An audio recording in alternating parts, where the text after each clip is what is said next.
머리 숙인 귀한 종들과 또 온라인으로 헌금한 귀한 종들과 또 방송을 시청하는 귀한 종들에게도 동일한 은혜와 축복을 허락해 주옵소서. 예수님의 이름으로 기도하옵나이다.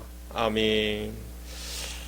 오늘 하나님께서 저와 여러분에게 주시는 말씀은 요한복음 5장 1절에서 9절 말씀으로 참된 치유가 필요한 사람들, 이러한 제목으로 함께 은혜를 나누기를 원합니다. 오늘 본문에서 말하는 이 베데스다는 히브리어로 은혜의 집이다라는 의미를 가지고 있습니다. 베데스못 그 주변에는 언제나 수많은 병자, 맹인, 다리 저는 사람, 혈기 마른 사람들로 여러 가지 각색병으로 많은 사람들이 가득 차 있었습니다. 그 못에는 전설이 있었죠. 천사가 가끔 모세에 내려와 물을 움직이게 하는데 물이 움직인 후에 먼저 들어가는 자는 어떤 병에 걸렸던지 낫게 된다는 것입니다. 하지만 그 진위가 확인된 것은 아닙니다. 어쩌면 사람들의 허무한 바람이 있을지도 그런 바람이었을지도 모르는 일입니다. 수많은 병자가 그렇게 그곳에서 시간을 보내고 있었습니다. 더욱이 중병에 걸린 자로서 어쩌다 그 순간이 와도 잡을 길이 전혀 없었습니다. 신속하게 누군가가 뛰어들기 때문인데 그렇게 베데스다 못에서의 절망이 깊어갔습니다. 그래서 사람들은 그 자리를 떠나지 못합니다. 떠난다고 해서 다른 치유의 길이 없기 때문에 그 자리를 그냥 있을 수밖에 없었죠. 베데스다 못에서도 절망 가운데 무려 38년 된 병자가 또 그도 함께 그곳에서 기적을 기다리고 있었습니다. 그는 38년 동안이나 온몸이 마비가 되어 있었습니다. 그를 도와주는 자, 심지어 거들떠 보는 자도 없이 그는 그곳에서 철저하게 소외되고 있었습니다. 그런데도 그는 허망한 기대로 기다리고 있었습니다. 그 마음의 상처는 깊어질 대로 아마 깊어졌을 겁니다. 뿐만 아니라 그의 몸뿐만 아니라 모든 것이 다 마비된 상태입니다. 그날도 여느 날과 다를 바가 없었습니다. 베데스다 못에는 절망의 소리로 가득 차 있었습니다. 그 속에 못이 물끄러미 그 못을 바라보면서 그에게 어느 날 예수님이 다가왔습니다. 수많은 병자가 있었는데도 이 38년 된 병자에게 오셨습니다. 예수님께서 그 병자를 보신 것인데 예수님은 그의 병이 오래된 것을 보셨고 또 누구도 거들떠보지 않던 그 불쌍한 그 사람을 불쌍히 여겼습니다. 예수님께서 그에게 다가가 물으셨는데 내가 낫기를 원하느냐? 보통은 환자들이 찾아와 병 낫기를 간청하는데 38년 된 병자에게는 예수님께서 직접 그가 낫기를 원하는지 찾아가셔서 물었습니다. 그렇다면 예수님의 말씀을 듣고 즉각 그는 낫고 싶은 어떤 간절한 마음을 고백할 수 있어야 했습니다. 하지만 그는 제가 낫기를 원합니다. 이렇게 대답하지 못하는 것을 봅니다. 오히려 그 상황에 대한 불평을 이야기를 합니다. 왜 그런 대답을 했을까? 그는 자기 병을 고칠 수 없다는 현실에서 절망을 했기 때문에 그렇습니다. 신앙이란 언제나 최악에서 최선을 만들어내는 줄로 믿습니다. 그런데 여러분, 우리에게 믿음만 있으면 최악의 상태가 최상의 상태가 됩니다. 왜냐? 하나님의 역사는 언제나 갑자기 일어나기 때문에 그렇습니다. 그러므로 상황이 문제가 아니라 믿음의 태도가 문제라는 것이죠. 우리가 상황을 바꿀 수 있는 것은 아니지만, 그러나 강하고 담대한 믿음을 가지고 나가면 반드시 역사는 일어날 것입니다. 믿음의 자세가 모든 인생의 승패를 좌우합니다. 어떤 고난과 고통 가운데서도 믿음의 자세가 흐트러지지 않으면 반드시 승리하게 됩니다. 세상의 사람은 환경의 지배를 받지만 믿음의 사람은 믿음의 지배를 받습니다. 그러므로 믿음 안에서 다시금 희망을 선포하며 일어나는 여러분이 진짜 주인공이 되시길 바랍니다. 종종 우리들 주위에 경험한 사람들, 그 사람들이 자기가 어떻게 그 어려웠던 상황에서 치유의 경험을 했는지 그들의 마음속에서 터져나오는 기쁨이 넘치는 감격적인 이야기를 간혹 들어보긴 합니다. 그런데 우리들이 예수를 믿고 구원을 체험했다는 이 사실만은 난치 그 질병 속에 빠진 사람이 거기에서 회복된 사건보다 훨씬 더 기적이고 더 감격이고 더 기뻐할 만한 사건이라는 것입니다. 이것이 우리가 구원받은 것이 진짜 더 감격하고 더 기뻐할 일이죠. 그래서 오늘 본문에서 우리는 시간을 초월해서 역사하시는 예수님의 그 모습을 볼 수가 있습니다. 이 사람은 38년 동안 병으로 앓아 있습니다. 그러나 예수님은 이 38년은 아무런 장애물이 되지 않고 있다라는 거죠. 이 사건은 동일한 기다림을 안고 살아가는 우리 모두에게는 위로와 희망의 말씀이 되는 줄로 믿습니다. 왜냐? 2000년 전에 38년 된 병자를 고치신 예수님은 시간을 초월해서 오늘 또 동일하게 우리 안에 역사하심을 믿으시길 바랍니다. 이게 믿음이에요. 믿음. 여러분, 문제가 얼마나 오래되었던, 얼마나 오래된 질병 가운데 알아오셨던, 얼마나 오랫동안 절망과 불행 가운데 우리가 살아오셨던 그것 자체가 예수님에게는 아무런 문제가 되지를 않습니다. 중요한 것은 우리의 구원자가 되시는 예수님을 만나는 것이 중요합니다. 여러분, 만남의 축복이 있기를 원합니다. 누구든지 예수 그리스도 앞에서 서기만 하면 우리는 동일한 은혜와 치유를 경험할 수 있습니다. 여러분, 복음이 무엇일까요? 복음이란 영원히 죽을 수밖에 없는 사람에게 예수 그리스도 안에서 드러난 은혜를 선포하는 것이 복음입니다. 우리 모두가 예수 그리스도의 복음 앞에 다시 설 수 있기를 주의 이름으로 축복합니다.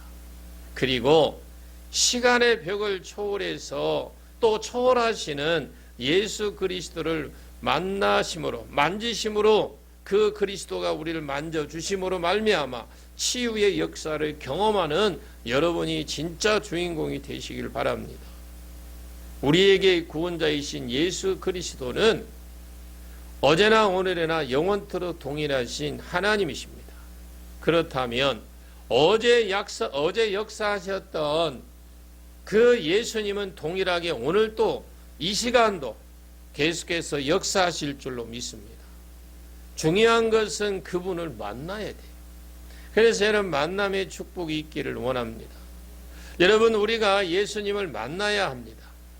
우리들의 형제, 내 형제와 이웃들에게 예수님을 증거를 해야 될 이유가 뭘까요?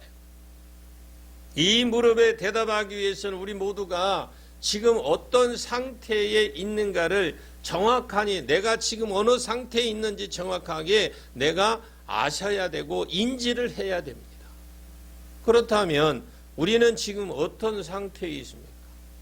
오늘 본문 3절 말씀을 같이 한번 보겠습니다. 이 3절 말씀을 본문 보겠습니다. 시작. 그 안에 많은 병자, 맹인, 다리 저는 사람, 혈기 마른 사람들이 누워 물의 움직임을 기다리니. 예, 아멘. 인생들이 스스로 힘으로는 치유될 수 없다라는 겁니다. 아멘. 이곳 현장엔 지금 이 현장에 많은 병자들이 지금 모여 있어요. 요한복음에서는 이러한 눈에 드러난 육체의 질병들을 많이 다루고 있는 게 요한복음이에요.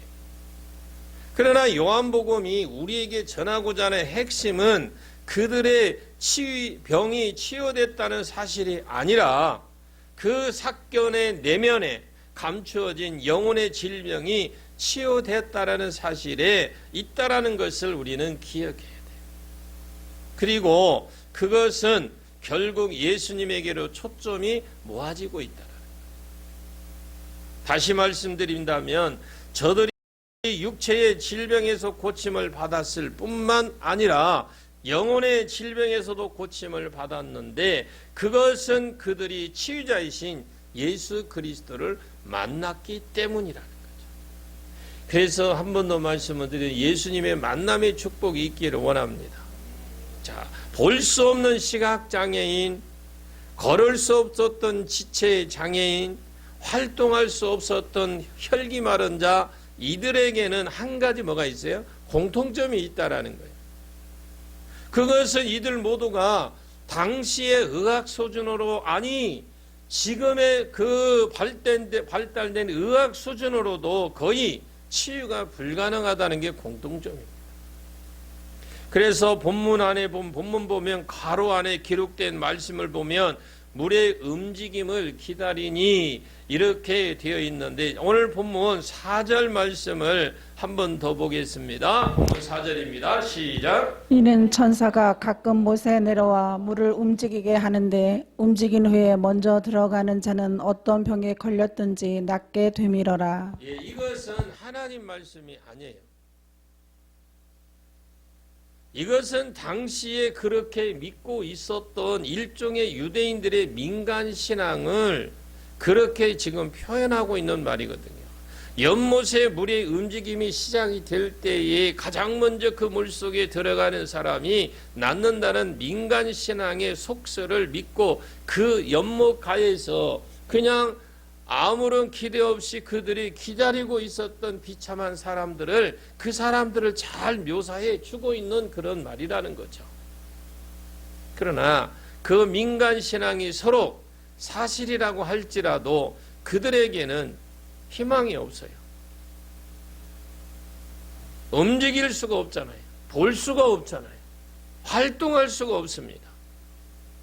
이들이 어떻게 다른 사람들보다 먼저 그 물속에 들어갈 수 있겠습니까? 저들에게는 처음부터 불가능했다라는 겁니다. 실제로 그렇게 그런 일이 일어났는지는 알 길은 없지만 아무튼 그 전설에 기대어 많은 환자들이 그 샘 주변에 모여 있었다라는 건 사실입니다. 예수님이 어떤 여위인지 이 샘을 방문하셨고 거기서 38년 된 이 병자를 만나십니다. 그래서 오늘 여러분 만남의 축복이 있기를 원합니다. 오늘 밤이 여러분들에게는 가장 축복된 밤이 되기를 원합니다. 병명은 모르지만 사건 전개를 보면 분명 몸이 자유롭게 움직이지요 못하고 또 어려운 병임을 틀림없어요. 그래 예수님이 그를 향해 던지신 질문이 매우 의미심장하잖아요. 한번 본문 6절 말씀을 같이 한번 보겠습니다. 시작. 예수께서 그 누운 것을 보시고 병이 벌써 오래된 줄 아시고 이르시되 내가 낫고자 하느냐. 이 말씀을 보게 되면 의문이 좀 생깁니다. 여러분 세상에 모든 병자들의 소원이 뭐일까요? 낫는 거예요. 낫는 것이 소원이거든요. 도대체 어떤 병자가 빨리 낫지 않기를 바라겠어? 병자에게 낫기를 원하느냐? 이것은 좀 맞지 않는 좀 질문인 것 같아요. 예수님이 도대체 왜 이런 질문을 던질까? 그 이유는 바로 같은 구절에서 나옵니다. 예수님이 그 누운 곳을 보셨는데 뭐라고 그래요? 병이 아주 오래됐다라는 거예요. 여러분 오랫동안 자리에 누워있는 사람들 보면 되게 뭐예요? 뼈밖에 남지 않는 몰골, 소망이 잃어버린 표정, 주변에 그 어떤 것도 관심을 두지 않는 지친 모습이 아마 상상이 될 겁니다. 구걸에 의지하여 살아가는 것에 적응해버린 그 모습, 자신을 여기 버려둔 가족들, 지나가는 그 사람들의 세상 끊임없이 그들을 욕하고 저주하는 그 목소리를 들으신 건지도 몰라요. 우리 예수님 그 목소리를 들으셨는지도 몰라요. 불만에 꽉 찬 그 모습, 뭔가 모르게 지금 막 혈기에 차 있는 모습. 사람은 적응하는 존재입니다. 그리고 38년은 무엇에 적응하기 충분한 세월입니까? 그는 이런 상황에 적응해 버렸을지도 몰라요. 그런데 이 절망하고 있던 이 사람에게 희망이 보이기 시작합니다. 여러분, 이제 여러분 삶 속에 막혔던 거, 장애물, 진짜 해결되지 않는 물이 이제 희망이 보이기를 주의 이름으로 축복합니다. 그것이 바로 그에게 예수님이 다가오셨어요. 동일하게 이루어지기를 원합니다. 그리고 그에게 내가 낫고자 하느냐, 좀 의역하라면 네 문제가 해결되기를 원하냐, 네 환경이 바뀌어지기를 원하냐, 묻고 계신다라는 것. 예수님이 이 물음에 이 사람이 어떤 대답을 했습니까? 그래서 오늘 이 대답을 보면 오늘 본문 7절 말씀을 보시게 되면 한번 7절을 같이 한번 보겠습니다. 시작. 병자가 대답하되 주여 물이 움직일 때 나를 못에 넣어주는 사람이 없어 내가 가는 동안에 다른 사람이 먼저 내려가나이다. 아멘. 여기에 저는 도저히 뭐라고 그래요? 저 물속에 먼저 내려갈 수 없다라는 거예요. 한마디로 말하면 저는 절망입니다. 이런 고백일 것이라는 겁니다. 이 사람을 포함해 있어 이 베데스다 연못가에 있었던 모든 병자에게 한 가지 공통점이 있습니다. 이들 모두는 스스로 힘으로는 치유될 수 없던 사람들이라는 거죠. 여러분, 이 상태가 아담의 범죄로 죄 가운데 빠진 저와 여러분, 그리고 우리와 형제 이웃들의 영적인 상태라는 것을 확실히 정확하게 우리는 아셔야 돼요. 꼭 기억하시길 바랍니다. 우리 모두는 스스로의 힘으로는 구원을 이룰 수 없는 사람인들이에요. 그렇기 때문에 오늘 우리와 그리고 우리의 형제와 이웃들이 구원자이시며 치유자이신 예수님을 만나야 하는 중요한 이유이기도 한 것입니다. 우리 모두는 단순히 눈만 멀었을 뿐만 아니라 영적으로도 소경이었습니다. 하나님을 볼 수도 없었어. 하나님 나라가 보이지 않는 사람들이라는 거죠. 우리들은 청각 장애인들입니다. 하나님의 음성이 들리지 않았습니다. 구원의 메시지가 들려오지 않았습니다. 우리들은 절망을 팍차고 일어나 소망을 붙잡을 수 없는 안진뱅이들입니다. 우리들에게 하나님의 성령이 없었기 때문에 스스로 힘으로는 생명의 길을 걸어갈 수 없는 혈기 마른 사람들이었습니다. 우리들은 다른 이들에 있어서는 잘 있을지 모르지만 구원에 관한 것은 철저하게 무능하고 무력한 사람들입니다. 여러분, 인간에게 확실히 다른 동물과 비교해 보았을 때에 영광스러운 존재라는 것을 꼭 기억하시길 바랍니다. 인간은 위대한 존재입니다. 그래서 모두가 우리는 위대한 존재입니다. 또 다른 한 측면에서 본다면 인간은 훨씬 또 비참한 존재입니다. 적어도 구원에 관한 자기 자신의 힘으로는 아무런 능력도 갖지 못한 철저하게 무기력하고 무능한 존재이라는 거죠. 종교 개혁자인 요한 칼빈은 인간의 존재를 이렇게 평가를 합니다. 구원에 관한 한 인간은 철저하게 무능하며 철저하게 부패한 존재다. 자, 한번 로마서 5장 6절을 같이 한번 5장 6절을 보겠습니다. 로마서 5장 6절 시작. 우리가 아직 연약할 때 기약대로 그리스도께서 경건하지 않은 자를 위하여 죽으셨도다. 아멘. 사도 바울은 인간에 대한 이해에서 우리가 아직 연약할 때라는 이 말씀으로 시작을 해요. 여기에 연약할 때라는 이 표현은 이런 표현보다 정확하게 번역을 한다면 무력한 때라고 보는 게 좀 더 확실할 것 같아요. 우리는 구원에 관한 전혀 무력한 존재들이잖아요. 그런데 예수님께서 오셨습니다. 아멘. 무력한 존재인 저와 여러분에게 예수님이 오셨어요. 그리고 불경건하고 부패하고 스스로 구원할 수 없는 우리들을 위해서 그분이 스스로 대신 죽으셨습니다. 이 사실이 믿어지기를 원합니다. 믿어져야 됩니다. 바울은 그것이 바로 복음이라고 선포를 하고 있다라는 거죠. 오늘 본문에 나타난 이 사람의 모습이 다시 한번 우리는 생각을 해봐야 됩니다. 그가 얼마나 무력하고 무능한 존재였는가를 생각을 해야 돼요. 그는 자신의 구원을 위해서는 아무것도 할 수 없었던 것입니다.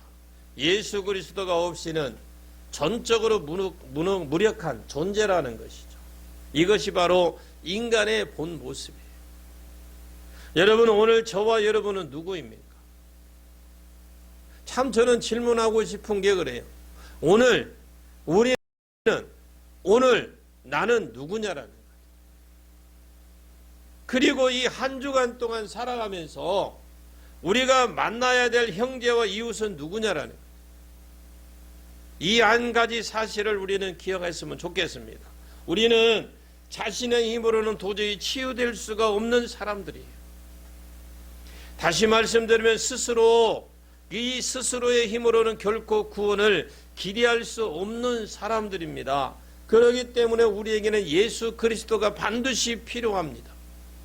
내 이웃과 형제들에게도 예수 그리스도가 절대적으로 필요로 합니다. 그러므로 우리가 깨달아야 될 것은 두 번째 중요한 사실은 우리 모든 인생들은 오직 은혜로만 치유가 될 수 있는 사람들이다. 그래서 여러분, 오늘 밤에 치유받을 건 치유받으십시오. 그리고 해결될 것은 해결받으시길 바랍니다. 여러분 앞에 장애물이 지금 있다면 오늘 밤에 장애물 해결되기를 원합니다. 그 장애물을 보지 마시고 환경 보지 마시고 예수님을 바라보십시오. 오늘 본문에 보면 많은 병자들이 그들이 치유를 희망하고 누워있던 이곳이 베데스다 연못인데, 베데스다라는 말은 자비의 집, 은혜의 집이라는 뜻을 가지고 있습니다. 그들은 이 연못가에서 사실상 하나님의 은혜를 기다리고 있던 사람들이에요. 하나님의 자비를 기다리고 있었던 사람들입니다. 그래서 오늘 본문에 38년 된 병자가 치유를 받을 수 있었던 원인은 오직 한 가지밖에 없었어요. 그것은 전적으로 하나님의 은혜인 줄로 믿습니다. 이 사람은 예수님께 도와달라고 요청한 적도 없어요. 그가 예수님을 부른 것도 아닙니다. 그런데 예수님께서 먼저 그를 보시고 그에게 다가오셔서 그를 치유하신 줄로 믿습니다. 이것은 전적인 하나님의 은혜다.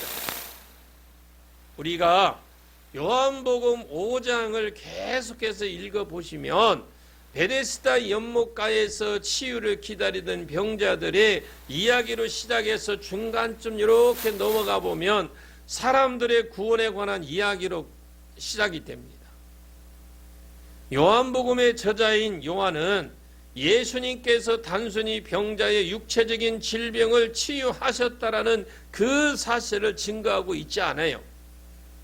그보다도 한 걸음 더 나가서 예수님께서 인간의 실제의 문제인 이 죄 문제를 어떻게 다루시면서 구원의 문제에 대해서 가르치기를 원했다라는 것을 계속해서 보면 알 수가 있습니다. 그래서 요한복음 5장의 중심되는 구절은 바로 24절 말씀에 있어요. 우리는 본문의 그 38년 된 병자의 사건을 통해서 영생을 얻는 사건을 생각할 수 있어야 됩니다. 자신의 힘으로 치유될 수 없습니다. 다시 말하면 스스로 힘으로는 결코 구원받을 수 없다라는 것, 이것 자체가 기독교의 구원관의 본질이기도 합니다. 세상의 모든 종교는 한 가지 면에서 공통점을 갖고 있어요. 그것은 이들 모든 종교에는 예외 없이 모두가 자력구원을 종교라고 합니다. 자력구원의 종교다. 나의 노력으로 내가 추구하는 어떤 것을 통해서 구원을 만들 수 있다는 게 세상 종교입니다. 그래서 세상의 모든 종교는 인간들이 자신의 필요에 의해서 신들을 만들어 간다라는 겁니다. 어떤 나무를 가리켜서 신이라고 하고 돌을 가리켜서 신이라고 합니다. 그러나 성경은 그것이 거짓된 희망이다 분명히 가르치고 있습니다. 하나님은 어떤 보이는 물건 가지고 오시는 것이 아니라 하나님의 음성으로 오신 줄로 믿습니다. 저들 세상의 모든 종교들은 인간의 스스로 필요에 의해서 만들어진 그런 거짓된 종교입니다. 물론 성경은 인간의 노력을 완전히 거부하지는 않아요. 나타난 타락한 인간은 어떤 스스로의 노력은 결코 하나님을 만족시킬 수는 없습니다. 여기에 인간의 한계가 있다라는 거죠. 그래서 어거스틴은 이런 말을 했습니다. 내가 스스로 열심히 하나님을 찾아보려고 몸부림을 쳐봤지만 붙잡고 보니 그것이 우상이었다. 여러분, 내가 나를 구원할 수 있다면 예수님이 이 땅에 오셔야 할 이유가 전혀 없습니다. 내가 내 스스로 내 안에 깊은 상처를 치유할 수 있다면 나에게 치유자가 필요하지 않습니다. 그러나 내가 나를 고칠 수 없었기 때문에 하나님께서 치유자이신 예수님을 보내신 줄로 믿습니다.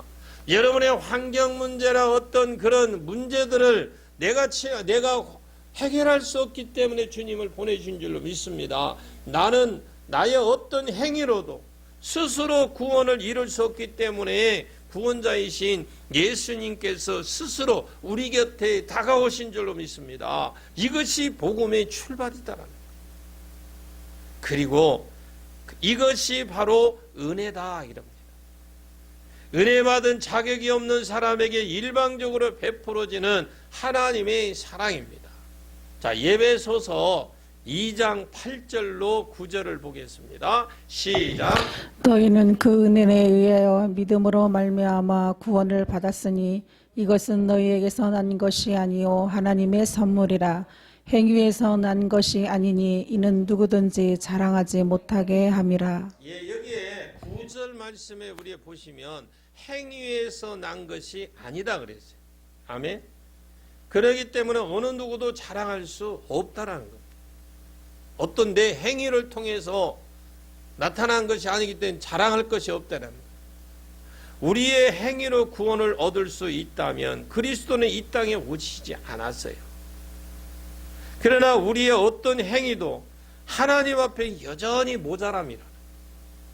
행위로 구원을 받을 수 없는 사람들, 바꾸어 말한다면 오직 하나님의 은혜로만 구원받을 수 있는 사람들, 오직 하나님 은혜로만 치유받을 수 있는 사람들, 그들이 바로 오늘 저와 여러분이다라는 겁니다. 아멘. 그리고 그들은 바로 아직도 이 사실을 알지 못하고 살아가는 내 형제와 이웃들이다. 그리고 저들은 이 은혜의 소식을 듣고 싶어서 먼저 믿은 저와 여러분들을 기다리고 있다는 사실을 잊어서는 안 됩니다. 여러분, 38년 된 이 병자의 절망적인 소리를 다시 한번 들어보십시오. 여러분, 한 번으로 듣는 것이 아니라 이 38년 된 이 병자의 절망적인 소리가 내 귓가에 들려지고 내 심령이 돼야 돼. 나를 저 못에 넣어줄 사람이 없어서 내가 가는 동안에 다른 사람이 먼저 내려가 버립니다. 그래서 나는 절망할 수밖에 없습니다. 그러나 이 절망의 고백이 밑바닥에서 솟아오르는 그 솟아오르고 있는 이 사람의 소리는 은혜를 갈구하는 소리라는 거죠. 여러분들이 어떤 가슴 아픈 일들, 그런 어떤 일들을 가지고 와서 주님 앞에 구할 때에 주님은 그 음성을 들으시는 줄로 믿습니다. 구원을 갈구하는 외침입니다. 구원을 갈구하는 이 애절한 신음소리를 우리들은 들을 수 있어요. 그리고 그들에게 이 은혜의 소식을 반드시 전해줘야 돼요.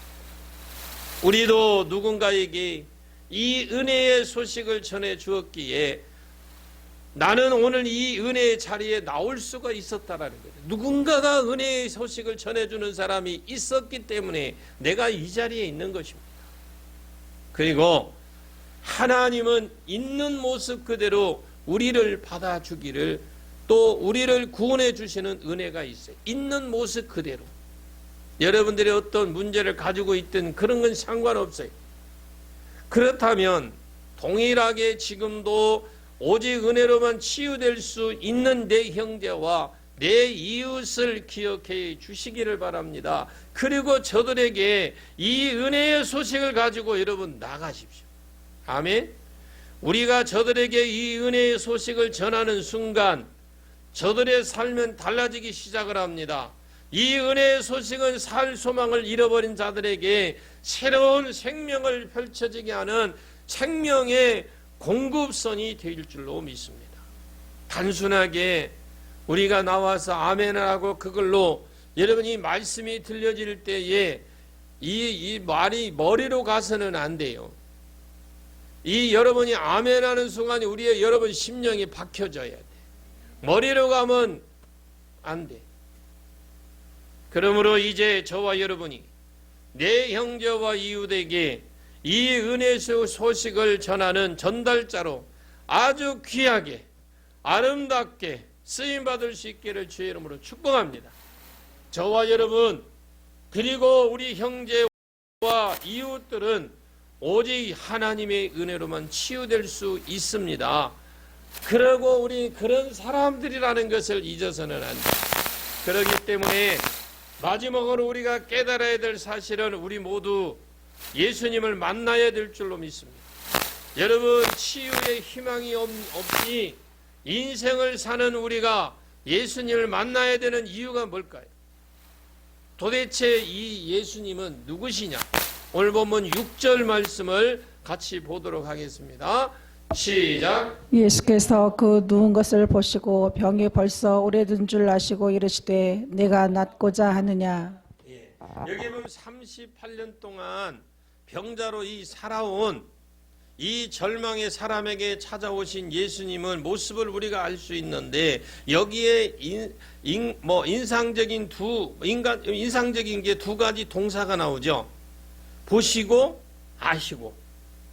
38년 된 병자에게 찾아오신 예수님은 그를 보자마자 그의 병이 얼마나 오래되었는지 그리고 그를 붙들고 있는 절망이 얼마나 깊은 것인지를 다 알고 계시는 분이었다라는 거죠. 그러니까 두 가지 동사 보시고 아시고 동사가 나와요.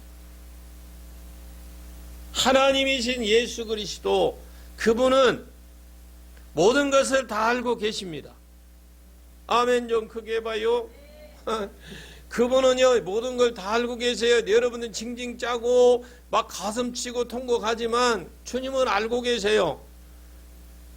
그는 그 사람에게 존경받아야 하는 어떤 성작 가운데 한 사람이 아니라 인간의 모든 것을 알고 계시는 하나님이십니다. 이걸 믿고 담대함을 가지시길 바랍니다. 오늘 본문은 예수님께서 38년 된 병자의 모든 걸 다 알고 계셨다는 사실에 그걸로 끝나지 않습니다. 그에게 다가온 예수님께서 이렇게 선포하십니다. 일어나 내 자리를 들고 걸어가라. 아멘. 이 사람은 일어날 수 없어요. 이 사람은 걸어갈 수가 없습니다. 그런데 감히 이 사람에게 이렇게 선포하십니다. 일어나 내 자리를 들고 걸어가라. 도대체 그가 누구이기에 심히 이 사람에게 이렇게 말할 수 있는 것입니까? 성경은 예수님이 이 선포가 끝나자마자 일어난 일에 대해서 이렇게 증거하고 있습니다. 그 사람이 곧 나아서 자리를 들고 걸어가니라. 아멘. 이게 성경에서 말해주는 증거입니다. 여러분 보십시오. 일어나 내 자리를 들고 가라. 이 사람은요, 일어날 수 없습니다. 걸어갈 수 없는 사람입니다. 그런데 이렇게 과감하게 선포하시는 분이 누구냐? 일어나 내 자리를 들고 가라고 선포하시는 분이 누구냐? 그분이 바로 예수님이십니다. 그분이 하나님이십니다. 믿으십니까? 오늘 여러분의 진짜 문제들이 해결되기를 주의 이름을 축원합니다. 여러분의 지금 두려움 안고 있는 이 죽음의 공포들이 떠나가기를 원합니다. 사망의 영이 떠나갈지어다. 38년 동안 앉아있던 이 사람을 이렇게 세운 새로운 생명을 주신 분, 이 사람으로 하여금 새로운 창조의 모습으로 걸어갈 수 있게 하셨던 분, 그분은 전능하신 하나님이십니다. 예수 그리스도 그분은 육신의 몸을 입고 이 땅에 오신 전지전능하신 하나님이십니다. 그러기 때문에 그는 단순히 인생들에게 모델이 아니라 절망 가운데 있는 인생을 구원할 수 있는 구원자요 치유자이심을 믿으시길 바랍니다. 오늘 저와 여러분에게 바로 이 예수 그리스도의 만남이 절대적으로 필요한 줄로 믿습니다. 아니, 우리 형제와 이웃들에게도 구원자이시며 치유자이신 예수 그리스도의 만남이 반드시 필요로 합니다. 예수 그리스도 그분이 아니면 인생은 결코 구원받을 수가 없습니다. 예수님은 하나님과 우리 사이를 유일하신 중보자이십니다. 아멘. 감히 하나님 앞에 나갈 수 없는 우리의 죄 문제를 해결해 주시기 위해서 하나님과의 중보자로서의 오신 예수님은 십자가 사건을 앞에 두고 이렇게 선포를 하십니다. 내가 곧 길이요 진리요 생명이니 나로 말미암지 않고서는 아버지께로 올 자가 없느니라. 아멘. 흥미로운 사실은 오늘 본문에 그려진 이 베데스다의 못, 그 자비의 연못으로 나가기 위해서 사람들이 반드시 그들이 통과해야 될 양문이 있습니다. 그곳에 베데스다의 못, 베데스다의 연못가에 가기 위해서, 이 자비의 연못으로 가기 위해서 통과해야 될 문이 있는데 그것이 양문을 통과를 해야 됩니다. 오늘 본문 2절 말씀을 한 번 더 볼까요? 본문 2절입니다. 시작. 예루살렘에 있는 양문 곁에 히브리 말로 베데스다라 하는 못이 있는데 거기 행각 5이 있고, 여기에서 양문은 제사장들이 속죄 제사를 드릴 때에 제물로 쓰여질 양들을 가지고 통과하는 문이 양문입니다. 이 문을 통과하면 바로 베데스다 못이 있는데 양문을 통과해야만 은총의 못, 자비의 못에 도달할 수 있습니다. 그래서 요한복음 1장에 세례 요한은 예수님을 가리켜 이렇게 선포를 합니다. 보라, 세상 죄를 지고 가는 하나님의 어린 양이로다. 구약에 드려졌던 수많은 양들은 장차 오실 하나님의 어린 양이신 예수 그리스도를 증거하고 있는 것입니다. 우리의 어떤 행위와 노력으로도 구원받을 수 없는 우리의 죄 문제를 그 예수님이 해결해 주시기 위해서 하나님의 어린 양이신 예수 그리스도를 십자가를 그분이 지셨습니다. 그 피 흘리심이 있었기 때문에 오늘 저와 여러분이 죄가 용서함 받은 줄로 믿습니다. 그 예수 그리스도를 믿고 그분을 만나는 순간 우리의 놀라운 하늘의 은혜, 하늘의 그 은사를 누릴 수 있는, 축복을 누릴 수 있는 그런 축복이 있다라는 거죠. 하나님의 자비를 경험하게 됩니다. 하나님의 사랑 속으로 들어가게 됩니다. 어느 누구도 그 양문을 통과하지 않고서는 하나님의 은혜와 자비를 경험할 수 없습니다. 그렇기 때문에 모든 인생은 예수 그리스도를 만나야만 됩니다. 예수 그리스도를 만나지 않고서는 결코 새 생명을 누릴 수가 없습니다. 예수 그리스도를 만나지 않고서는 절망 가운데에 신음하고 있는 인생들이 소망으로 다시 일어나서 걸어갈 수 없어요. 예수님의 만나는 축복이 있기를 원합니다. 참된 치유자가 필요한 사람들에게 예수 그리스도 그분만이 내 삶의 유일한 소망임을 여러분들이 꼭 기억하시고, 오늘 이 밤에 여러분들은 진짜 참된 치유가 필요하고 참된 예수님을 만나는 그러한 축복이 있기를 예수 그리스도 이름으로 간절히 축원합니다. 기도하겠습니다. 참으로 고마우신 아버지 하나님, 은혜를 감사합니다. 참된 자유